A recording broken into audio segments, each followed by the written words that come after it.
Hi everyone, my name is Anshul Gupta. I am a qualified chartered accountant. आज हम करने जा रहे हैं क्लास 12th बिजनेस स्टडीज़ का एक नया चैप्टर जिसका नाम है प्रिंसिपल्स ऑफ मैनेजमेंट।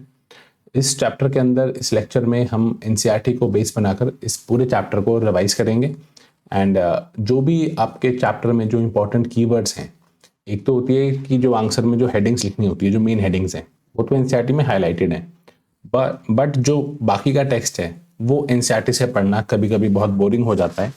तो उसके लिए मैंने क्या किया है, एनसीईआरटी से उस टेक्स्ट को जो इंपॉर्टेंट है, जिसके बेस पर आपको अपना आंसर फ्रेम करना है और जो कीवर्ड्स आपके आंसर में इंक्लूडेड होने चाहिए, उन कीवर्ड्स को मैंने हाईलाइट करते हुए इस चैप्टर को एक्सप्लेन किया है। तो ये सब चीज़ें आपको हाईलाइटेड इसके अंदर मिल जाएंगी, जो चीज़ आपको एग्जाम में लिखनी है अपने आंसर में, और हम इस चैप्टर को समझ भी लेंगे। So without wasting any time, let us start with the chapter principles of management. Okay. Yes.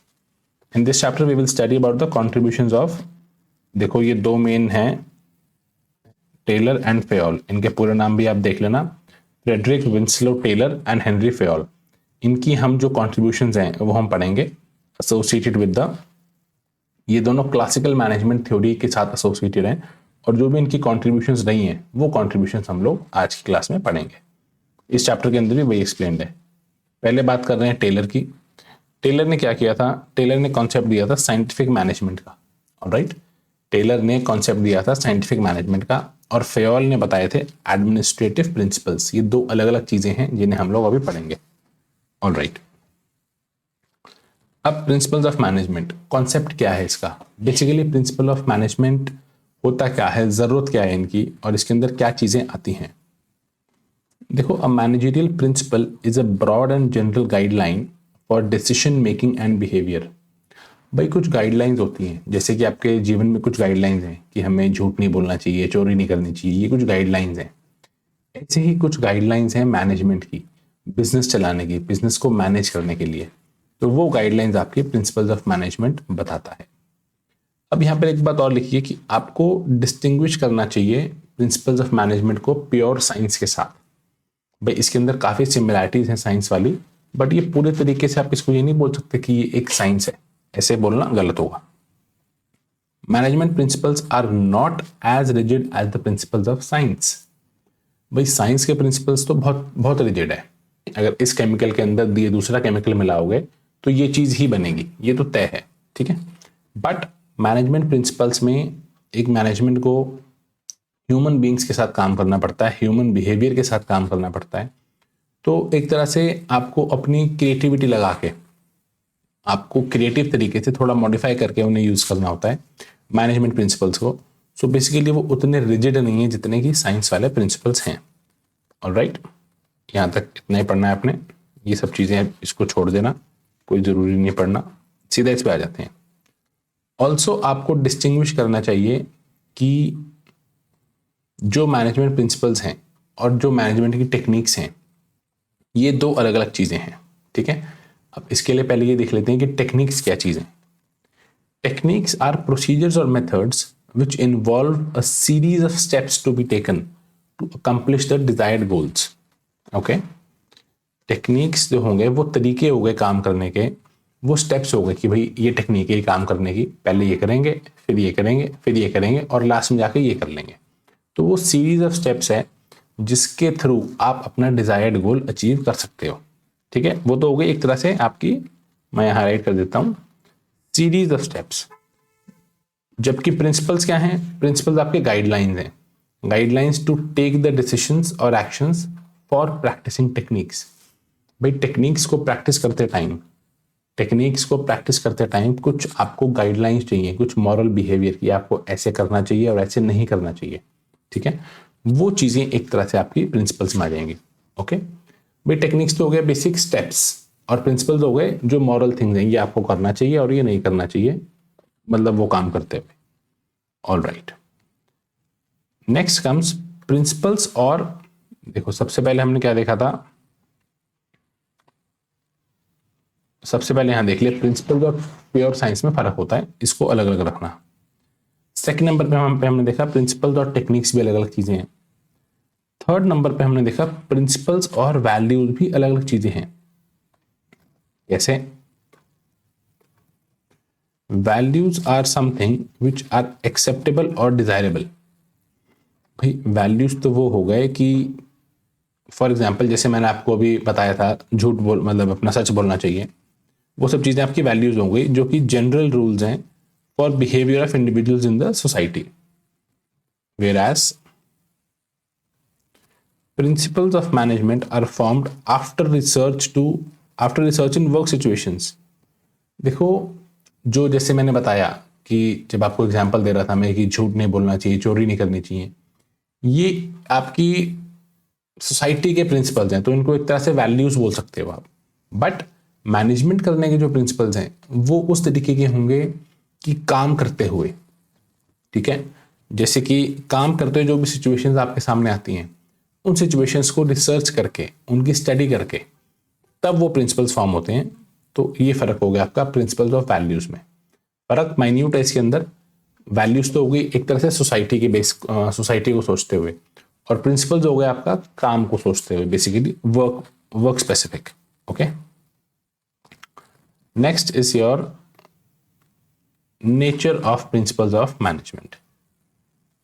Management principles का क्या नेचर है? The following point summarise the nature of principles of management. पहला हो गया आपका यूनिवर्सल एप्लीकेबिलिटी। देखो management के जो प्रिंसिपल्स हैं ये सभी तरह के ऑर्गेनाइजेशंस के ऊपर एप्लीकेबल हैं, चाहे वो बिजनेस कर रही है या नॉन बिजनेस कर रही है। मतलब कि बिजनेस मेकिंग जैसे कि रिलायंस, नॉन बिजनेस यानी कि कोई स्कूल, हॉस्पिटल, उस तरीके से कोई चैरिटेबल ट्रस्ट, चाहे ऑर्गेनाइजेशन छोटी है या बड़ी है, चाहे पब्लिक सेक्टर की है या प्राइवेट सेक्टर की है, चाहे मैन्युफैक्चरिंग की है या फिर सर्विस सेक्टर की है, इन सभी चीज़ों के अंदर आपको मैनेजमेंट के प्रिंसिपल्स लगेंगे ही लगेंगे। वो अप्लाई हर जगह होते हैं, उनकी यूनिवर्सल एप्लीकेबिलिटी है। Okay, alright. Next comes general guidelines. ये एक तरह से आपको रेडीमेड सोल्यूशन ही प्रोवाइड करते हैं। जो मैनेजमेंट प्रिंसिपल्स हैं ये आपको रेडीमेड सोल्यूशन नहीं देंगे कि हाँ भाई ये चीज़ है तो इसका ये सोल्यूशन हो गया, नहीं, ये आपको एक रास्ता दिखाएंगे कि हाँ, आपको गाइड कर देंगे कि आपको इस सिचुएशन में ऐसे रिएक्ट करना चाहिए। बट आप ये सोचो कि मैं किसी सिचुएशन में फंस गया और मैनेजमेंट प्रिंसिपल्स की मदद से मैं एकदम से बाहर आ जाऊंगा, बिल्कुल डायरेक्ट आंसर मिल जाएगा, ऐसे नहीं होता। ठीक है, they do not provide readymade straight jacket solutions, क्योंकि बिजनेस जो है, बिजनेस की सिचुएशन, सब चीज़ें बहुत ही कॉम्प्लेक्स हैं। तो डिपेंड करता है कि आप उसे, उन प्रिंसिपल्स को, उन गाइडलाइंस को कैसे यूज करते हैं। Next is formed by practice and experimentation. जो मैनेजमेंट प्रिंसिपल्स हैं इनके लिए बहुत ज़्यादा प्रैक्टिस, बहुत ज़्यादा एक्सपीरियंस, बहुत ज़्यादा विजडम जो है मैनेजर्स की, उसकी मदद से ही ये प्रिंसिपल्स डिराइव हुए हैं। ओके, मैनेजर्स ने बहुत रिसर्च करी है, बहुत प्रैक्टिस करी है, और उनके एक्सपीरियंस की बेस पर ही ये प्रिंसिपल्स निकल कर आए हैं। Next is flexible. ये प्रिंसिपल्स को ऐसा नहीं है कि ये रिजिड है और ऐसे हैं तो ऐसे ही लगेंगे, ऐसा नहीं है। इन्हें आप सिचुएशन के हिसाब से मॉडिफाई कर सकते हो, कोई भी दिक्कत नहीं है। Alright, mainly behavioural. ये प्रिंसिपल्स एम करते हैं कि वो ह्यूमन बीइंग्स का बिहेवियर इन्फ्लुएंस कर पाए। जाहिर सी बात है, एक ऑर्गेनाइजेशन में, मैनेजमेंट में लोग काम करते हैं, ठीक है, लोग काम करते हैं तभी वो ऑर्गेनाइजेशन चलती है। चाहे मैन्युफैक्चरिंग सेक्टर हो या सर्विस सेक्टर हो, बिना लोगों के तो नहीं चलेगी, और हमें एट द एंड मैनेजमेंट करनी है अच्छे से। तो बेसिकली वो प्रिंसिपल्स ऐसे होने चाहिए कि ह्यूमन बिहेवियर जो है वो इन्फ्लुएंस होना चाहिए। उनका मेन एम ही ये होता है कि ह्यूमन बिहेवियर इन्फ्लुएंस होगा तभी वो लोग मैनेजमेंट अच्छे से कर पाएंगे। Alright, cause and effect relationship. These principles are intended to establish the cause and effect relationship. भाई इनका मेन पर्पस होता है, इनकी मेन इंटेंशन क्या होती है कि मैं एक रिलेशनशिप डेवलप करूं, कॉज एंड इफेक्ट रिलेशनशिप, ताकि पता चले कि हाँ ये चीज़ जो हुई, मैनेजमेंट में कुछ भी हुआ तो उसके कॉजेस क्या थे और उसके इफेक्ट्स क्या थे। उन चीज़ों के थ्रू ये डेवलप होते हैं। ऑलराइट, ये मैंने जैसे आपको हर पॉइंट के अंदर बहुत ज़्यादा टेक्स्ट लिखा हुआ है, ये ऑब्वियसली आपको सारा पेपर में नहीं लिख के आना, तो जो इंपॉर्टेंट चीज़ें हैं वो मैं मार्क कर रहा हूँ, और बाकी का जो टेक्स्ट है उसे आप बस एक बार पढ़ लो अंडरस्टैंडिंग के लिए, दैट्स इट, और कुछ नहीं करना। कॉन्टिंजेंट, देखो सबसे पहले इस शब्द का मतलब समझ लो, कॉन्टिंजेंट होता क्या है। कॉन्टिंजेंट मीन्स जो होने की चांसेस हैं, ठीक है। जैसे कि सपोज मेरा एक बिजनेस है, ठीक है, और वो बिजनेस ऐसा है कि उसके अंदर आग लगने के चांसेस हैं, मतलब बहुत ही ऐसे केमिकल्स यूज होते हैं फैक्ट्री में कि आग लगने के चांसेस बहुत ज़्यादा हैं। सो फैक्ट्री कैचिंग फायर, फैक्ट्री को आग लगे, ये एक कॉन्टिंजेंट इवेंट हो गया। कॉन्टिंजेंट मतलब हो सकता है कल को चल के, ठीक है। ऑलराइट, अब इसको पढ़ते हैं। The application of principles of management is contingent या फिर dependent upon the prevailing situation at a particular point of time. भाई एक समय पर जो भी सिचुएशन प्रिवेल कर रही है, मैनेजमेंट प्रिंसिपल्स कैसे अप्लाई करने हैं वो उस पर डिपेंड करेगा, वो उसके ऊपर कॉन्टिंजेंट है। एक समय पर कोई सिचुएशन प्रिवेल हो रही है तो मैनेजमेंट प्रिंसिपल्स का एप्लीकेशन कैसे करना है वो उस सिचुएशन के ऊपर डिपेंड करेगा, ठीक है। So with this, I think we finished this nature of the principles of management. एक बार फटाफट से इसको ब्रीफ कर लेते हैं। नेचर ऑफ प्रिंसिपल्स, फर्स्ट हमने क्या पढ़ा था, यूनिवर्सल एप्लीकेबिलिटी, ये हर जगह एप्लीकेबल होते हैं, चाहे ऑर्गेनाइजेशन छोटी हो बड़ी हो, मैन्युफैक्चरिंग हो, सर्विस सेक्टर हो, कोई भी हो, profit making non profit making. General guidelines, ये प्रिंसिपल्स कोई आपको रेडीमेड सोल्यूशन प्रोवाइड नहीं करते, ये आपको रास्ता दिखा देंगे, गाइडलाइंस एक तरीके से। ये formed by practice and experimentation, इसमें आपको बहुत ही प्रैक्टिस और बहुत एक्सपीरियंस के साथ ही ये डेवलप होते हैं, वरना नहीं। फ्लेक्सिबल, ये प्रिंसिपल्स बहुत ही ज़्यादा रिजिड नहीं है और इन्हें आप सिचुएशन के हिसाब से मॉडिफाई कर सकते हो, कोई दिक्कत नहीं है। मेनली बिहेवियरल, ये प्रिंसिपल जो हैं इनका मेन एम है ह्यूमन बिहेवियर को इन्फ्लुएंस करना, ठीक है, उसके साथ डील करना। Next is cause and effect relationship, ये इस्टेब्लिश करते हैं कॉज एंड इफेक्ट रिलेशनशिप कि भाई कोई चीज़ हुई तो उसके कॉजेस क्या हैं, क्यों हुई वो, और चलो हो गई तो अब उसके इफेक्ट्स क्या हो सकते हैं, उसको बेस बना के ये जो है बनाए जाते हैं। कॉन्टिंजेंट, कल को किसी पॉइंट ऑफ टाइम पे कोई सिचुएशन अराइज होती है तो इन प्रिंसिपल्स को अप्लाई कैसे करना है वो तभी पता चलेगा, क्योंकि वो डिपेंड करता है कि भैया कल को क्या सिचुएशन आएगी, तभी पता चलेगा कि कैसे आपको अप्लाई करना है, ठीक है। Alright, next point is your, next जो हम पढ़ेंगे significance of principles of management. In management principles की सिग्निफिकेंस क्या है वो हम लोग यहाँ पे देखेंगे। First point is providing managers with, देखो ये जो सब कुछ लिखा है ना, ये जो पूरा टेक्स्ट है, इस पर ज़्यादा ध्यान देने की जरूरत नहीं है आपको, बिकॉज वैसे ये लिखा हुआ है समझाने के लिए। पेपर में आपसे सिग्निफिकेंस पूछेंगे तो आपसे ये वाला डेटा नहीं मांगेंगे, उनको चाहिए पॉइंट्स, और हर पॉइंट के साथ 2 से 3 लाइन की, 4 लाइन की मैक्सिमम एक्सप्लेनेशन, डिपेंडिंग अपॉन कितना मार्क्स का क्वेश्चन है। Yes, providing managers with useful insights into reality. तो ये जो प्रिंसिपल्स ऑफ मैनेजमेंट हैं ये मैनेजर को एक तरह से जो हकीकत है, जो रियल वर्ल्ड है, उससे रूबरू कराते हैं कि भाई कल को इस तरह की सिचुएशन भी आएगी तो आपको पता होना चाहिए कि इस सिचुएशन को टैकल कैसे करना है। आपने पेपर में बस इतना लिखना है, they provide the managers with useful insights into real world situations. It also enables manager to learn from the past mistakes. Manager ने जो पिछले कुछ सालों में या पहले कभी भी भाई अपना किसी ऑर्गेनाइजेशन में किसी ने कुछ गलतियां करी हैं, तो उन गलतियों से सीखने का भी ये मैनेजर को चांस देते हैं, ठीक है। ये उसको इनेबल करते हैं कि भैया पिछली गलतियों से आप सीखो और उन गलतियों को दोबारा मत दोहराओ। Optimum utilisation of resources and effective administration. देखो ऑप्टिमम वर्ड जहां दिख जाए, जहां कहीं भी दिख जाए, ऑप्टिमम का एक ही मतलब होता है कि भैया बेनिफिट सबसे ज्यादा निकल के आना चाहिए और कॉस्ट सबसे कम होनी चाहिए, ठीक है। Maximum benefit with minimum cost, ठीक है। तो ये आपने लिखना है बस। प्रिंसिपल्स का मेन एम होता है कि रिसोर्सेज हों कि जो भी रिसोर्सेज हैं भाई, चाहे वो ह्यूमन रिसोर्सेज हैं चाहे मटेरियल रिसोर्सेज हैं, भाई ह्यूमन बींग्स भी एक तरह से रिसोर्स है ऑर्गेनाइजेशन के लिए। तो बेसिकली जो भी रिसोर्सेज हैं, चाहे ह्यूमंस हैं चाहे मटेरियल रिसोर्सेज हैं, उन सभी रिसोर्सेज का ऑप्टिमम यूटिलाइजेशन होना चाहिए, यानी कि मिनिमम कॉस्ट पे मैक्सिमम बेनिफिट निकल के आना चाहिए। All right, next is your scientific decisions. जो भी डिसीजंस हैं वो फैक्ट्स के ऊपर बेस्ड होने चाहिए, ठीक है।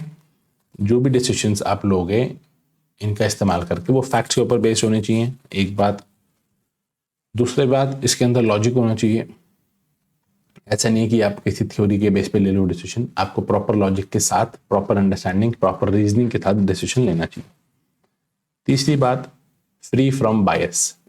बायस मीन्स कि सपोज आपका उसमें अपना कोई फायदा नहीं होना चाहिए, आपको अपनी कोई लाइकिंग नहीं होनी चाहिए। सपोज आपको दो डिसीजन में से एक डिसीजन चूज करना है, तो ऐसा नहीं होना चाहिए कि नहीं मुझे ये ज़्यादा पसंद है या ये वाली कंपनी मेरे भाई की है तो मैं इसमें पैसा लगाऊंगा। ऐसे बायस नहीं होनी चाहिए, भेदभाव नहीं होना चाहिए, ठीक है, free from bias. Next is meeting changing environment requirements. देखो, प्रिंसिपल जो है वो जनरल गाइडलाइंस हैं, बट आप उन्हें मॉडिफाई कर सकते हो in order to meet the changing business requirements. Business के चेंजिंग रिक्वायरमेंट्स को देखते हुए आप इन प्रिंसिपल्स को मॉडिफाई कर सकते हो। बाकी कुछ नहीं पढ़ना अपने इस वाले पॉइंट में से, सीधा इस पर आ जाते हैं। Fulfilling social responsibility. देखो, हर ऑर्गेनाइजेशन की आज की डेट में सोशल रिस्पॉन्सिबिलिटी है, यानी कि जब आप सोसाइटी की रिसोर्सेज यूज कर रहे हो तो आप उस सोसाइटी के लिए बदले में क्या कर रहे हो ये आप हमें बताओ।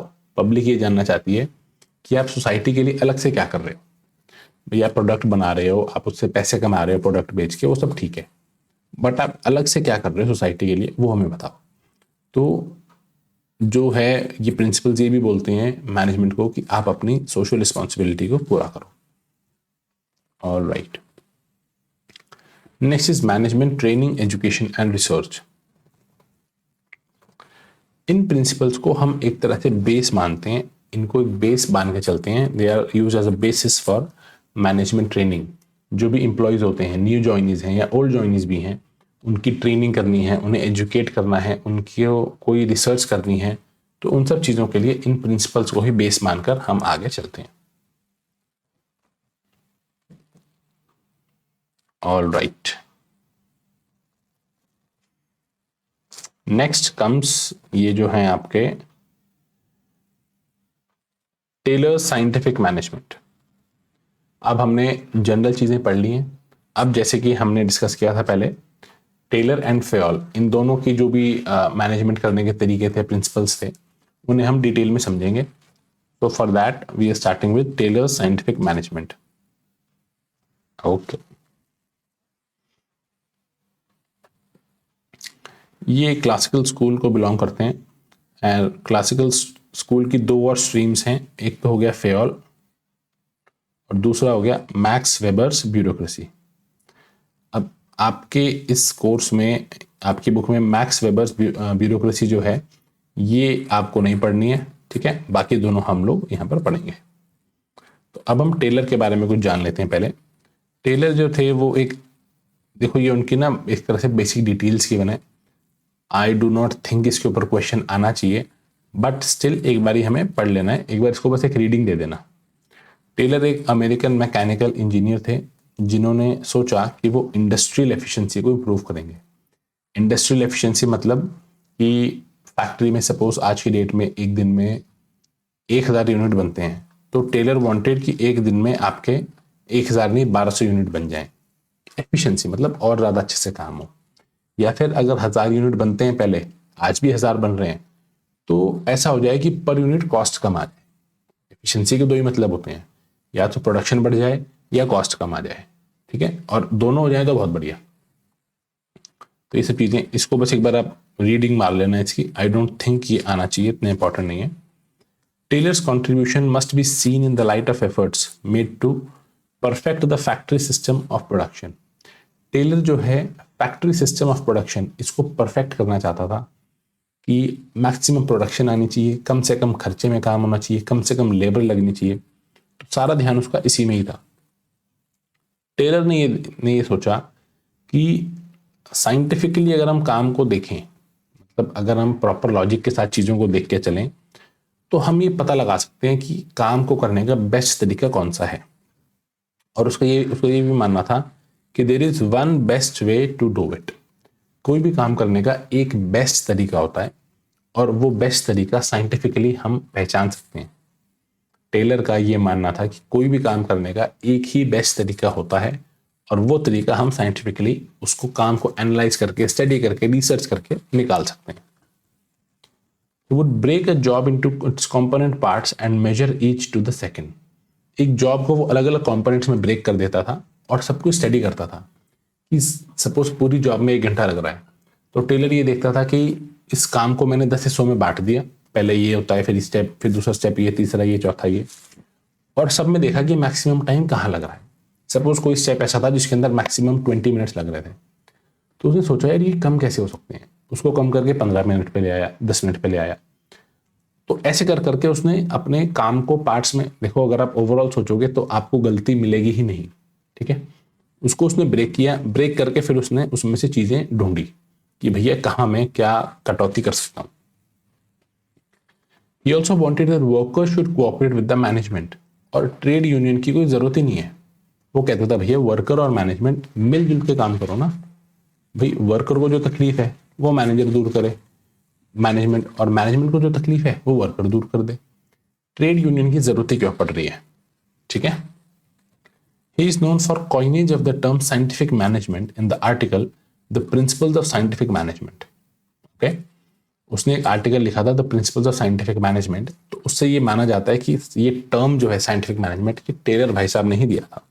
ओके, ये भाई उनकी बायोग्राफी के बारे में लिखा है, कहाँ से क्या पढ़ाई करी, किस साल में कौन सी डिग्री ली, पढ़ लेना, मुझे नहीं लगता इतना इंपॉर्टेंट होना चाहिए।